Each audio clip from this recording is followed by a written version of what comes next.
Adesma mayam makwaba mra Adom TV kase so edon hwe kase ene de bro efri samre akopem se no so ebebo enenti nyabre ne pa konya ne patwim na afa yensomo na ensem no de edi makotene bi ene se panyini bi a waben wo bambo mu ede atodwa wo se basabasa ya ema na homene so nima ene ne potem mu no wo se panyifo de wo nice form se de be betimi aboa ama asomdwe aba na efri ho a ye de ne bechemu na afa yakwa akohwe amwa na praso akuafo omo se galamsefo etetiro mu di omani se prefrontene womu hia emwa ansa na yakọ akohwe ene apemfo Ghana Health Service for chema COVID-19 pane no omo so betimi a wo bi se de be ya omo bedi omo e de afri yare no sembi e kan we hona me obidum bie kwakwa de kumya nwumre making kan dia ma ye na ihoma ye ba ye be boy ransom no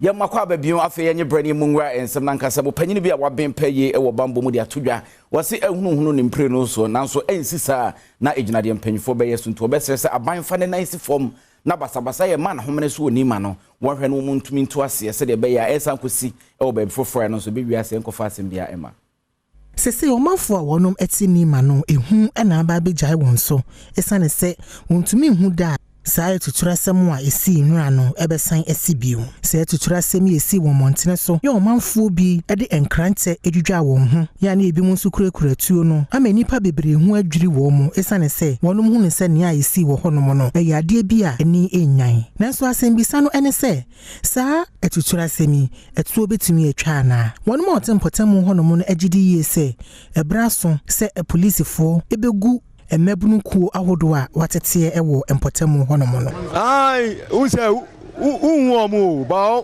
ube unse bibi bano no mu de pie omu nu se nya unko a oni omu mengle a unwomu jise u kan nti omu group nti e be se IGP oma police for no e de e start say o ye de o arrest omu ye bon pa sa semi ya because if fini ma mo ko page ma wo bibia even with your degree ni would be biano eseudi so abe leaders no any imams no our more your community ano most the team college majority of them no ma ko part of sama ye ja omo and you sure no more repeat the same thing because no more repeat the same thing adie ye hu bi da me ni ma na ewo me ni ma na tete me ni ma na me wo member 7 but me last work 24 years me adie we me hu bi da Adib Sani a security analyst na wono so akere kwan a ne nimdie mu no obetumi afa so e de akwati asa anu ya e course no Zongos omo was serious issues with human insecurities ebi mu bebre omo ni ejuma especially mountain no omo ni edwane access to basic necessities of life to say nsuo to say proper sanitation. Okay, so what in essence it means is the people have a lot more to die for than to live for. It's very disturbing. However, it presented to us a unique opportunity to look into issues of gang violence. Gangs no the but nimse betumia community into violence like it happened yesterday. So improving intelligence, nip in the cycle of impunity because ebimu bebre they feel say obetumi aye boni and obi anya oshi was ene uye boni a obi anchu ochina uye obi anchu you know obviously ubeye biom so it perpetuates impunity no. Director General Lema Police Operations Mohammed Suraj enso akire mu se a police for ashase a saasemo esi no wodwendwene ho no wahu kwan obefa so ama eto etwa I penny the hu ye no NCBO because Ghana needs democracy. You need peace. Say the be sorry o timi kojo ana okoye na obe anya bebie di. Isiopi ohwe enu antokwa na no mukra tu o mukra se kan akwan be so na dey retrieve sa weapons na friend go. Say say ti o monsa. Na egusu na ye kan ye ntimi kan wa ha. Police for ye wode wa ye di ye ejima. E kan ho na ye ba we call it assessment. Umba obon say ye ba na ye police for no kai wa hubida. Afi kai ye mba e ba na say ni braba. Afi car. Ani say ye deploy no na ye intel. The Bayano, Yabay Sanimana, and maybe not fund to Jawa. And maybe no more organized youth groups, no more one Shabia Mobile dissolve more community. Yeah, catcher or Mose. The Lord doesn't debar anybody from association. It's in the constitution, freedom of association. But association now by I do wajo, and then to Cababano, and in a Mrania Tiasono. See, any day we Casama Ubia, And now make a house I say you can form an association for development, seek entrepreneurship or go but to fight each other into gangs. And it is Emase Bejania we didn't one of one potemu honomonso Eden Sem to Yamani Buni enim. We are very sad with the happenings of yesterday. The reason why I'm saying so is that we all used to have a perception about Nima Mamobi and what have you. It took the effort of great men within this community to try to redeem the image of Nima Mamobi. Let me say we are far advanced, and let me also add we are almost there. So that gone are the days when you even pick a taxi to come to Nima Mamobi, the taxi wouldn't come. But today the community is Yemfro na fe yemfe ni entrance fufuro mu okopi mu nhyaye so no wasante achim ene ne mpotemu a abranti bia wanya mfinhye du enum nipa bonefo bi atwetwa ne sekam so se fulani fo ibi na yes ade na de ni braba Adom TV kase ekopiem aha ena abofra enu a amanfo susu se fulani fo etwetwa no ote na sabre Adom kase yaba ba yo bepie ifie ha na ye ne papa Apollo yaba ebe twetwe nkomo bra ma bra kura yi kakra lesi na kura yi betwere na sem yasisi misra ban plan for ba pese de mo fa no enfo mo fa emofra mienu yi omuna enura omune onua ekọ sensu wa bla mo kohia nkofo bi esusu se omo yefurani a mutwitwa onua yi ebeti ono asem sene osi hu no efaye yeko druye ena we sa ne de no sa me de no ena mesmisi ko sa me blan de no me blan so ena me blan dan no na flan na yin se kana o dwana e ba no so ena opien so no gufo no ka se o abo chade ade o abo pa so re ja ena wan ka hwe ena ko tas ka no ba no so enji o dwana o fa pampro na tina no so o hie no pampro na ti won ena o so no hon ma ena o twitwa into o twa no hon ena minimi nwan ye dwane sa ne ko duru huru anu na ka chire me nwan se ye ntiti entam anya sa o ku no wie na dwembo ne ba o beba emie no so ena minye o huru to huru ena me fa kwa no so de sie e de hu abo amanfo a e won potem ho pa ehu aba mo amba e mo beto se amanfo gufie yentimi nkwafu se si ankwala ya bia school akwala bia suro hwan na de ne baba si kwan so se won mra school o baba school a wan hwa akwala ne ba won ma bio ntinka ade achi kuranka de hwehwe ne se sanka polosufo na sojafo abegare wa han ma wura imu ame ya hu se se o mo pame mo enipa ya ma o makọ ama ye ho atoye bambofo ahyase ebo apro e won kratu a etwe ho ahia e kire se wo mo bo ento mo ye mo efise enyade ahurukasem bia bekoso ebiemu inspector bodi ene kromafo no edidi enkomo dia mo wo bia mo free se ha mo bia no dia fulani ni bia ye mo bia dia konkomani ayi obi bia ye sere mo wona ma mo famra ne nsa mo nsa Momra police station na momra meye case said ya beya police susu betimi ahwehwe asem no mu ne ya de asem na si ba bia yese asomdwe eba nipa miensa bambofo ensa akomo ayesusu se wo mo ho ebon de koso no ebie no wo mu guso eje ayarehwe e wagogo hospital enam se kromafo no e de mo nsa ekeka mo kakra Isaac Amakon Adom kase nhie so Miss Medi di obidum bi kwakwa de kumeko mlemle fan of street Adom TV aha na kase ne guso ayede e ma yen konsa fufuo ma ne ekọ amwa na praso na okopie mu ho a ehon so akuafo no wusum wotea wo twa adwadwo ne nyina da ene se wotwema wo se galamsefo edu ani se prefer e wo mpotamo nti wo sere se empanyufo nyer bambom Prado mama ni boni kopie mu wa mo ana praso ena ohina oda akuafo ya no ede nsem bi tu nanim se ensu a odigu wo no baye so ma wo no baye enyini yie no wona enam kwambone so etufu makudie esei no oto ane nsem so ka se abri bia obetu anamo akogalamsefo yi ho ede nsem akoto nanim bia no ode tu ehunehuna wo eno nti wo fa kunya ne so de tumpanyefo anim se wo mra wo mwa ensu a bi ye adwuma no galamsefo ababa betwe ensu no ama omuso mo de kohuru musika ma nfenje mu na de adwuma ndi ye kan no omone apreso ade tuo apempempempe si ye kan a omuso wo ye commander ntino yesre Ghana ban se de etete na ma adwuma no asai Ekwefo ne bi enso dia wode to yama ne boni enim ne se na wotwe ne ju na wanya nsu angu won no ba yeso a ebesai isa ne pebra yi wo mu so ma fu ni mi VSS no na me papa mo je ha mami ma ya ma na du sei na edu be se week ni galam se for na twinso ni na ma me nyansu mo 1 week be ka ho a eniema ni na be se ya me ska me se wo hu na ya me ka ti me sra ban se o mebo ayen ne e bre wa mo na pras yen free amwana praso na fe yen fe ni enchemu atifido mantemu na ehon so okopiem wo ho a ensama free ho ba eni se jahhehya man homene so pa obaje de si afimu na watwemienu ejahhehya man homene so no mpanyfo bubu na yese be se aduana num de ekọ eno nam so madum dwajumeko na de futu ato manfo anim Dumja ejuma eko a wo atifi mantem do eden hwehwemu abeto abonten se na watwemienu a edikan wo pepon bosumi mu wa afimu no eja wadum e wo ho no ne dodo eye aduanan num na saa de we wokase eye wo hawpa essence se ekamia yesa afene nko bebi anso eja hyehya hodo a akoso e wo honom ne senti omanfo a wote mi aya hodo wonya hweyi essence se wokọ atifido mantem honom a saa bre ye bra ope asipa bebia awo weyinti so bibiara soja wonya hweyi na wonhwe se de oye no enkonkofa woye ne biara ema afeso do de ato temamufo wo atifido mantem mu anim ne se wote se eja ato bebia mo hunya ha no mfredum ja adwuma eko no ansa na japade asese. I want to advise the public. Number of fires we have recorded within the first 2 weeks of January is very alarming. If you are leaving your home, make sure all your electrical gadgets are kept off and then you remove it out of the sockets. When you are going to bed, you do the same.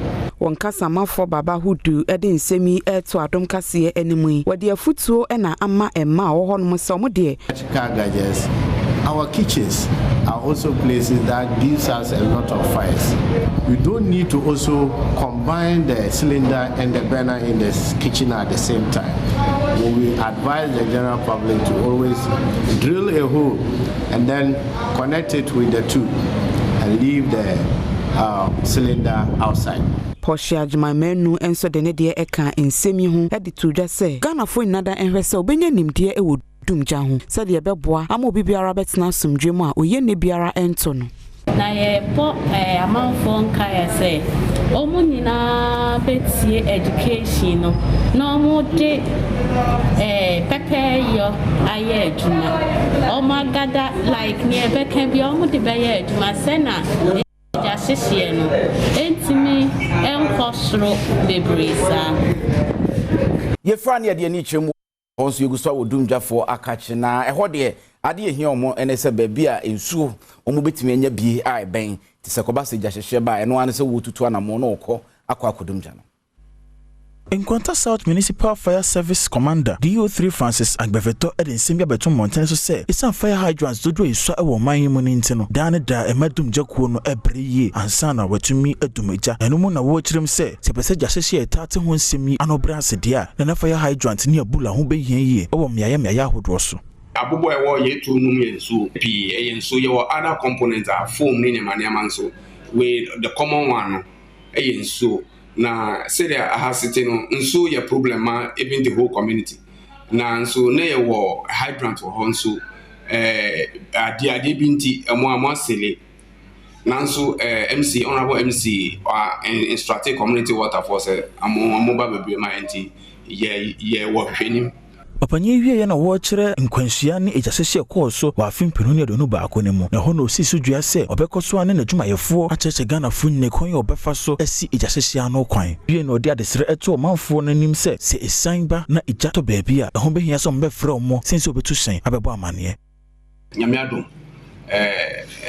ejasese nyama no abafom se ye hwe 2020 ne last year 2021 no ejasese ni accident ni nyama no ne amu so atikakra san say accident say last 2 years accident aye ko no miensa nanso last year ba ko pe na efiefie ejasese wo fie domestic no nso last 2 years 13 nanso last year last 2 years that's 2020 13 na last year 7 ɛna we your friends say bushfire the SCC or foam ni nyama no one so na swati kakra Adom TV kase na ye homra ye ba de aka ne do so ye de bebro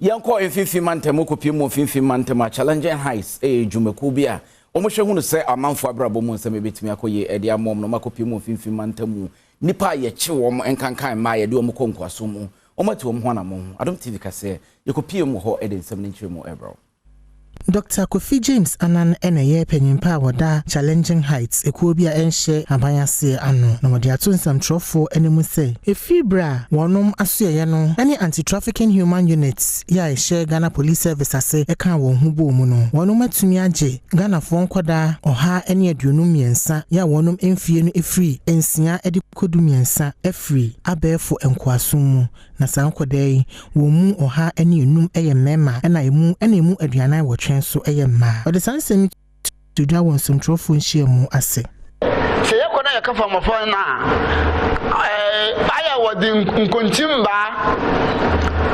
ntabor indua na wodi chesian because wona wonye mafra na yedwuma no wona adwen de yere se won adwuma moto de biom de maye onye kwa oye sikasam enti senye sika amfanye adwuma na intum na nkafa mafa na mba Isaac Kwesi Damwate kwe eye obi a wogye no efisa enkwasumi mu ebo Volta Lake no so na wani amane boni twetwe nkomo no wakire mu se esane ti wono nkobo obosia Ghana sika no Hanson efi ofari ni bi hono mo edekoye ni papa yi a wonum 2020 ena woton no ma ne kohye enkwaso mu e wo mu enuanu 8 bai na ebinim ko school bai na sika ni wo nti mi hunsa no omo share data e de beye me papa payem na date no so aban minim bebi a ebekwa konya sa sika ya de be support e de beye yiem internal medamti medimu mkobo obosia 700 Ghana cedis na ya de beye yiem nti ya de ye no nipa ne ba no so ba beji ba adata me nyesika no na me se damedia me mpese menuanu obi abekọ oha nti medimu bo afara ma se me kwaye adwuma etua sa sika ne ka anna enam so ameriko pie wo yeji ya se menko nsuase nko yi net ba bebia na net na chidua no mentumi endruwo nti me ba ya mo de ba fo na me se o won de mentumi nti ona la mi slave master o de net no nti bebia daade wo na o de bom wa na pai ye fro na afa ye de ani atwe ensafufuro ma na ye kọ akopie mu ewo afutu ene ne potem rahye bedwani ho Alexander Afenwoma kene na wodi afutu e de ama mabu no sense no dwuma ya de ehu hia pa eni kwaso manfo didi agwesanse o wansa no dwuma wo ade nyina Emrashe bedwani a wogire ma wonom a wowo afutu abato mpesua so Alexander Kwame na Afenwoma ken echire mu se ade ba ko areho pa NSSC emebunu mpese obesua ensa no dwuma esane se wonom adwene ye won se wonom a wantumi antoa adesua so no na osua ensa no dwuma ne sense wodi afutu ama omanfo nyina ase ade ba ko asese eboa ema omanfo enyiska wo wonom botum ade hwe abusua eye ensa no dwuma wonom esua ye ne sense won hwe ne wonya mfasodie bi emfiri so biasi ayewe kasa obotum omo wa wonsa ko wa no oni wonsa na djuma obi abi azo ye fe washe. So I take this opportunity to celebrate the many young men and women who are making fashion a passion and going all out because they call abrochi one fashion na wa pam jeans na we twetwe nanim na the whole is what your fashion or your narrative. But we can use our culture to introduce some level of fashion. Abrofi obaba fayanenta was our Principal awonwa ena wo hwe Winneba National Vocational Training Institute so Martin Eko Young enso edito empanyinfo enemu se pavilion me can say enu say classroom because pavilion no kwala no tumetina esua de mane yeye eye mienu and have ICT, library, and a fashion training center. Adesuafo bi a wonom esua fashion e wo school mu honom no e de wonsem eto yamane boni eni na adusua ye de say madam na machine tendos nti ama adusua ne nkoso wa wa nti say another aba ebe so bi anu so nti e ka say ayipo e na so nya wa ya ba so na machine endorsement and this madam ba class no chira dia say edu practical ono the machine ba na say obeka say me pam no mahwe na mo opam ne hwa ye dorso enyo bia na madam be ni machine be ma no tima pam ama asuye nyina ye nso nti say ono abu machine o dia be bo ye ma madam gina nim na opam ye hwe be hwe ne nyina ya pam senia opam ye Yamu akwa babio afi yemu ransom fufuro mu ye kwa kopi mu asoye a risk asem so na oso afọ woda no ken ofori ata woden sima to dwasem a ma adwene se e-levy en won sensem na kwa akoda ne nya nae esan so mu siesie no fufuro nom sa de akopi mu o ma mu mrahye badwa fie se ma mrahye badwafo o mo kwa asetena se de tibia ne e-levy be se ne ti ana se be man homene so yen kwa homane so yen sentro ni kwadwo mensa abram pakemi e wa homane so kwadwo kumi e-levy dada na eba na se we ye foforo ana se no ana omuko siesie ne sade aba kumi tibema minister se ehwe za waka na wanyi telco sunezi nkomo kakra na isusu bank obaba Ghana for wotia da me 1.75 no do no ne do betu sande ska na nkankan wotia wazima transaction bia telco so wato no ono wonu akasha ma wo betu do ho nti se tie iwe bi kra anka impact na be feeling there telcos no bet was na what 1.75 million no do betu nisaka information minister wa ye ni nkomoto na hwe butaya odani na no mo akwa ba Adom TV mejodo nti se ehwe nde e-levy na minister ne nsem yake ni kwa mu no ni na explain ozin kan no minister cheche mo de ma nansentem etete de ai wankata o ama no ne Bloomberg na nke ka ho worka de wo hu Ghana sikasem ne ye no a obekire mu de ma worka de yenhwe ne yenye no ya yenda dado akawa Ghana nka oye wa min hen na yetutu no ho anamon de yeto hen kanodo debt management no ehwe budget 2022 no ma ya ye ho adwuma wom adwuma ipadodo worpe a bi mu wonye ehwe budget 2022 no ma unemployment ya ye ho adwuma ansana mpuntu a yehwehwe wo he mantem infrastructure development ono so budget ya ye ho adwuma na dokora order ye zeka ho mo owie peye onye e-levy na order sika be 7 billion opepepe son be 7 billion baba no ono ne adzekora wa ka order ye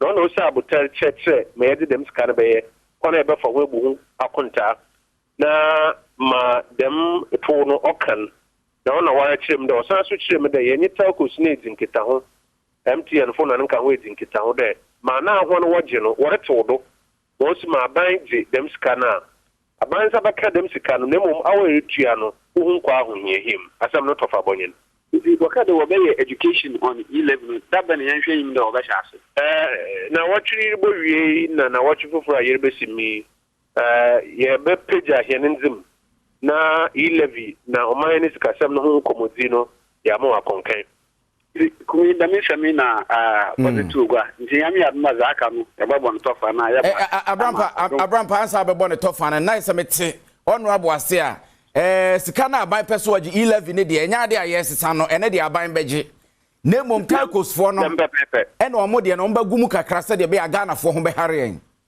dam not kumi dam not papa abrampa ye no wase na yentie osoafo no emra Wakasa Ewan Central Function has amply demonstrated our commitment to responsible custodianship of resources and the sovereign rights of its citizens.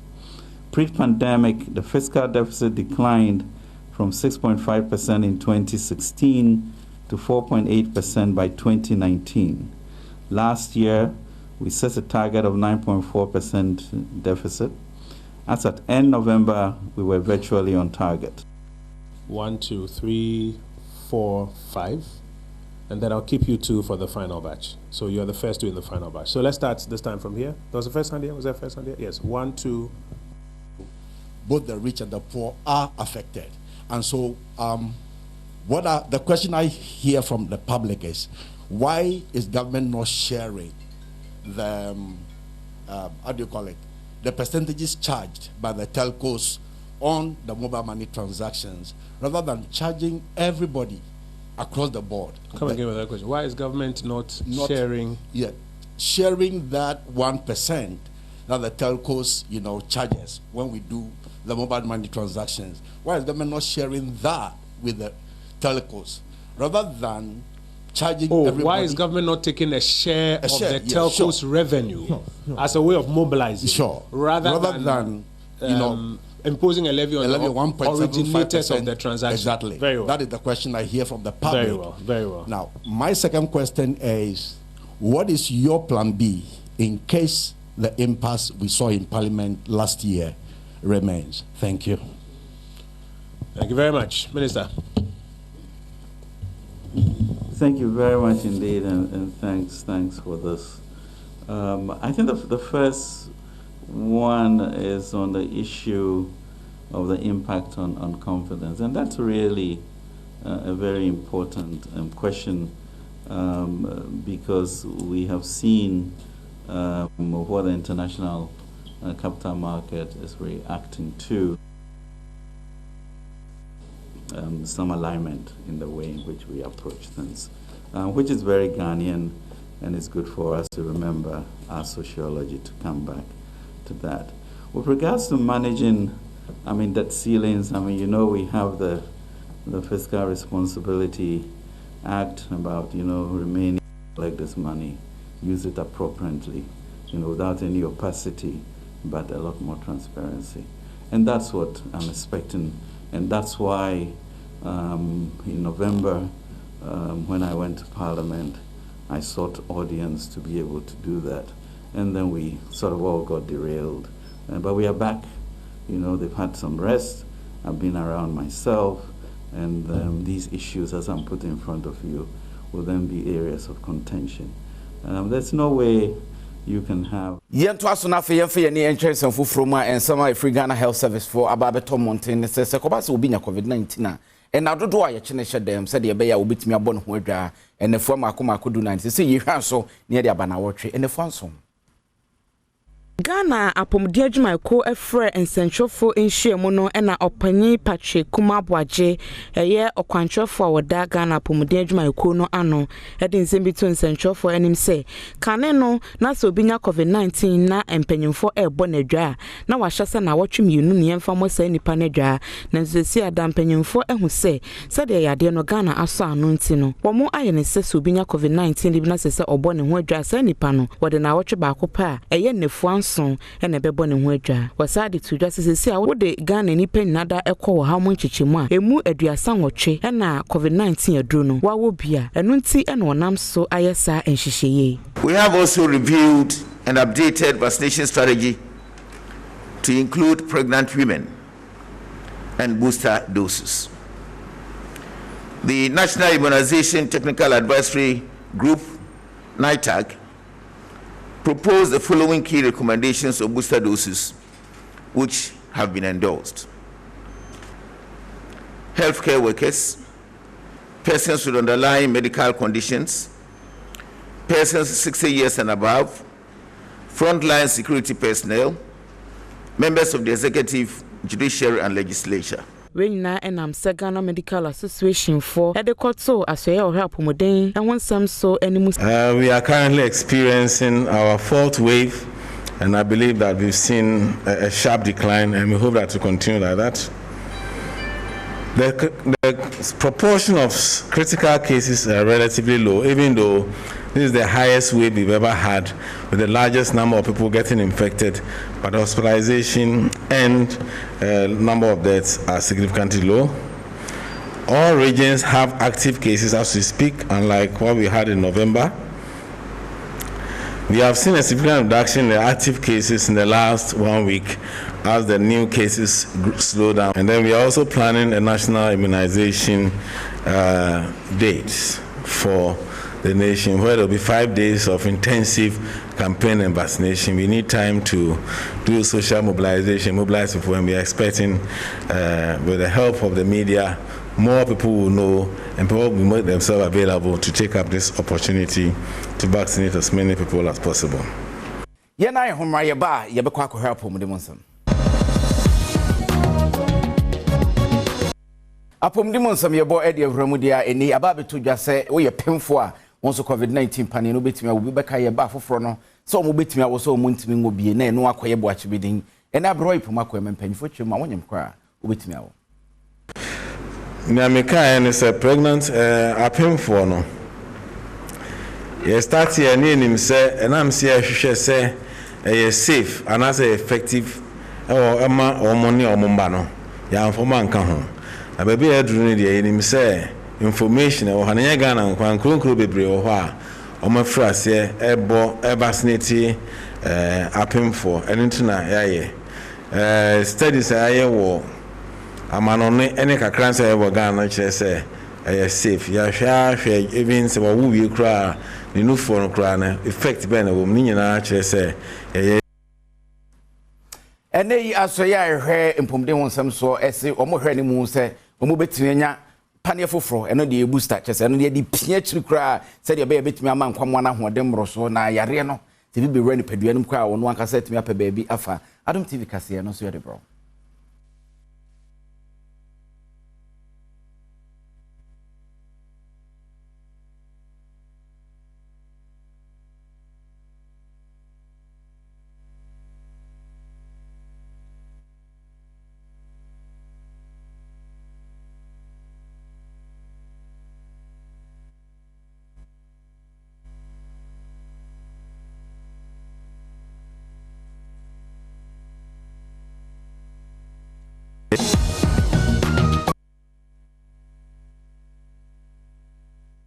Responsibility of their doctor to discharge them and give them excuse duty based on how long they think they are fit to renew normal duties.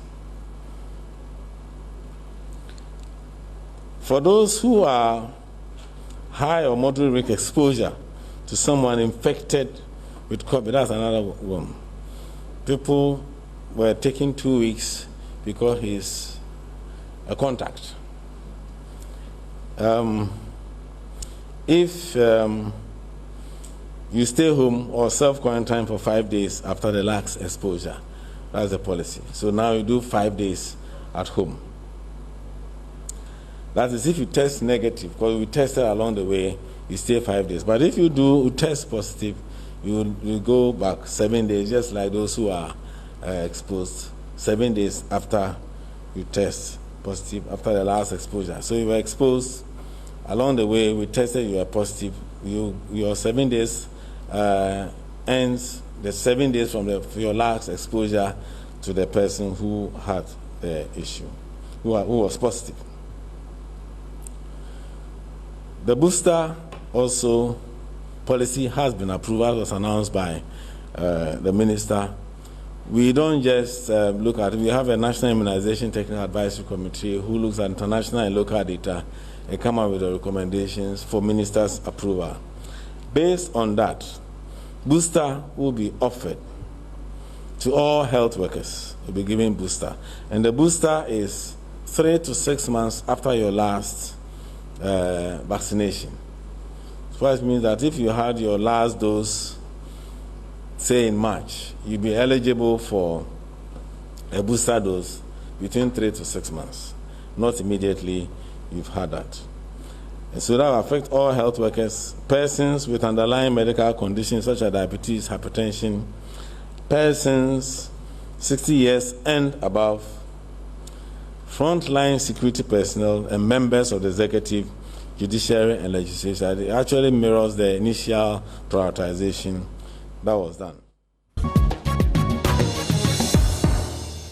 Ejadi mu nsam yebo ede roma enhwemu a abeto dwa kyese ebebrema toya man mu so yi alataya Nigeria man no manga na tusumyenu a se eba edwadie empuntu yenton a na se Ghana yegina brane pa Dr. Kunedu Apreku ya kani bi ona no ye mrahye bedwani a wogina mma wonom a wo offense north kasa wo asempa FM kosi sendwumadie no so no na woda na di se esane na adwuma wo ye ewo ECOWAS mu nti no wonim se de aman ahodo a wonom edom ECOWAS no wonom sikasem gina pen etie ewo bibiri memu hanom ye ni ye major countries ni nyina ye koji data na se de America no nti ebiye we ya ade wo ha na onya ade wo ha but countries are say ye look at country benefit all our macroeconomic convergence criteria and Togo is the one country unya biche obia. The next country is Senegal and Ghana wo na Addison Soba. It is here in ECOWAS 15 countries no. Which country has the biggest economy? Nigeria. Nigeria has just about 60% of the total GDP. Of all the 15 countries. West Africa.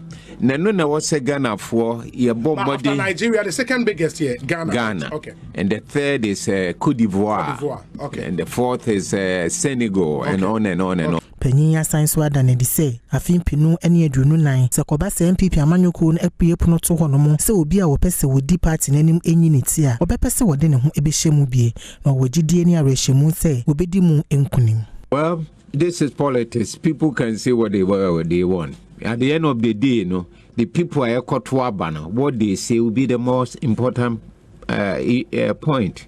It will be the best declaration. We are working and we are making a lot of progress. I'm confident. Diadu so ya go kansi mo nsam ye na ye homra na afa ye mfamro. Right, abusia ye nwadwo na ye san mo akwa ba ye nto aso wo agudi ye nsem mo nsam ne to so de se fata se otinie kete wese anya do bia kejo na nkasa ne Erica Siedu bo de be hyase e de afi the senior national soccer team the Black Stars of Ghana womo akache na nye asemde sanse Black Stars akoso kwanso aba no moto nyomo yakwabo na de eba ne se the Ministry of Youth and Sports some de enkrata aba say Black Stars no ombedu pe omomra mo ne mo meeting Ghana Football Association mechire mu de enti akoso kwanso aba emu nchire mu ne Black Stars omde akogu o my Ghana e o Cup of Nations na se o Cameroon ninti enam so ena so ye hwa agudie ni mabu no so ene omoda omona owura Mustafa Yusuf atwentweredua wabɔ nkrata ntenten ade akoja GFA ko ni se empenifo de ko na no efiada omompane toton omompane no a omonyina mepie na so ye honom omoma mbekire mu dienti o my Ghana yagogu ehu oni mase e wo Cameroon otwe sika puduo ya so ye no ade hyemu Black Stars kopie kata ekosiesi omo ho afa hotel shen ene sande ma omo e wo Cameroon na omo dwedwe omo ho nti eba ne sen ena hobo atwaso mu sei oman kane mo ansiani a ama hodo yi esi atwetwe nti owura ket okraku ade ne dom efiada omo ne aso ahwe agode ni mabu no su kwa akohia de mepie mu bia no yede ho nsem ade bedam. Right, you go so Black Stars and Semoni Moyenko babia na former captain of the Black Stars, a baby Jetta Samoa Jan. Also a dream one on Tiasi. We didn't play with any ambitions, and what else can I say? We've lost, we're going home. Everybody in Ghana will be disappointed, but honestly, if we had gone home, like for example, what Algeria is doing right now, they created a lot of chances, but they lost games. We didn't create enough chances. We didn't do anything, and then we are going home. Then that is where people will be disappointed. You have to give the people something to talk about, and we didn't give anything to talk about. As we are talking, I don't know how people were gonna feel back home. I'm very, very disappointed we are going out. We shouldn't have gone out. The Ghana we know, we didn't see the Ghana we know today. Right, baby Jetta Samoa Jan, former captain Black Stars. I don't know, Gusokan Black Stars and Samono, Milovan Raivat, one on a coach Panipade Mabobo Kuno, a man for saying Kayam Pamon on the other. There was one called by Bio, which man will be real. The ever call World Cup. Šta nam treba, tako da nam je cilj svetsko prvenstvo. A na tako pitanja ne bih ipak odgovorio. took this job to take the Ghana team to the World Cup. And as you know, I came to Ghana only 3.5 months ago. So you cannot expect some magic things in just short period of time. But this competition was a good platform for us. So we want to learn from this competition and, you know, complete these next qualification matches in March and try to go to the World Cup. Ghana was second after South Africa behind. So to qualify Ghana for the World Cup. So this is primary target, and I think this is quite possible to be done. Right, I know need the two class on there. You know, buy a crunch chain and more by magic here for the well, you be a china, said I want some Bessia coin, fake up more hearts of folk. Actually, golden cakes bomb a canoe momentum, you know, a crash sports stadium, much now. I want some ever bro. You know, so now, young fancy GTP new style, Fram and Toma, and anyway, yes, GTP. I need the Hokano crepa. Said Joe Manucho, and the producer for Nankasaka Kejuano, Erica Sidu, where he could kumi at Wasso. Eni jide akase mu wonim se nstroma ye hyen yeguso aye de emma wo eni ti yenkone yekofa nkwada ne bi omo moden bo omo bo ye enwum de omo twa bi emo manfo de twa wona ase When else just this word no longer all I need your help a true bet you are a true man kasa do do and fashion man erade kasa na manyama so just one word is all I need a true you are a trima, eh? Casa do and Pashima, erotic Casana, my soul. Just one word is all I need. Your word is yes and amen. Your words are true, you never lie. Whatever you say shall come to pass. What's them gonna carry? And so that in my answer, rain people boy, I'm here. And seeing in kitchen, yes, it all. Everyone you bow, I dear back when I'm Mr. Renaissance. Me rain for Papa, I am here. Last me book up on gosh and my cheek. Baby, I'm a friendly, baby, I'm a dream.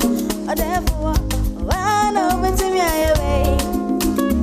I said, Mr. So, what's up, stand back and take a count. Or therefore, wait, yeah, it had to be you. Ediam just why you be doing be a kwaku edu kumi matter. And why me some for Sanso, and I'm a bright one on a director logo so in a hair, a boama bibia so it me course was camera, me bra edina ira, but ever on the jina camera nechi edema Saponis, Saponis, me near Saponis, one the jina camera nechi edema make up light, obibia boy, also to me hair, and I mean, sure, I don't do me a best answer, Yakramuna. Bye bye.